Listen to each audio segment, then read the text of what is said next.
Cindy's watching the Dr. Phil show about this football team that raped this girl. And you say to yourself what? It wasn't my girls I intended on talking to. It was our youngest son.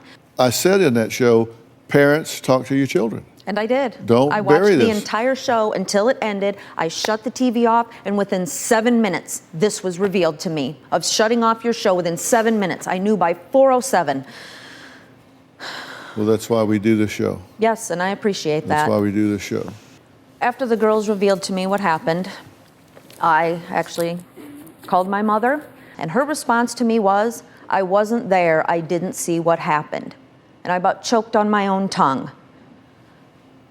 I was absolutely in shock. I knew then she was well aware of what was going on. You don't respond that way. No. She never once asked how my children were, what happened, none of that.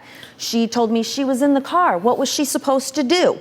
I told her, don't do anything because I'm going to do it all. I'm going to tell everybody that you know what he is. I am going to the police and I am going to prosecute him and I am going to put him in prison. How did you find out that there was another child, unrelated, that had been victimized?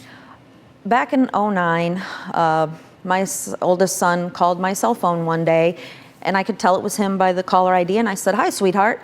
And he was in a panic, and he started screaming into my ear, Grandpa is a pedophile, Grandpa is a pedophile. I was, whoa, whoa, whoa, what are you talking about? And I said, what did he do?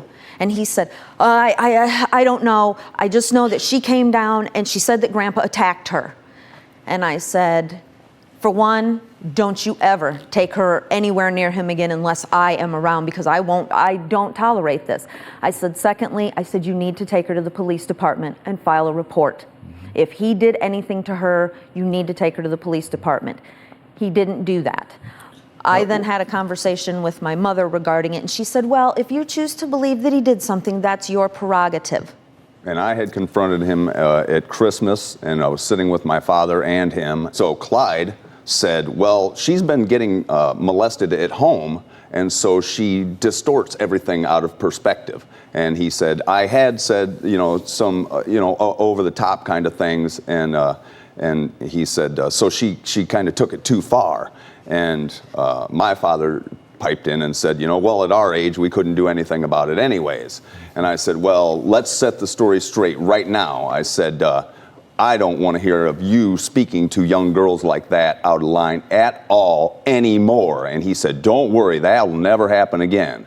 And what he really meant was he's not going to get caught at it, but he was going to be more careful. But we had confronted him about it, and we actually didn't do enough.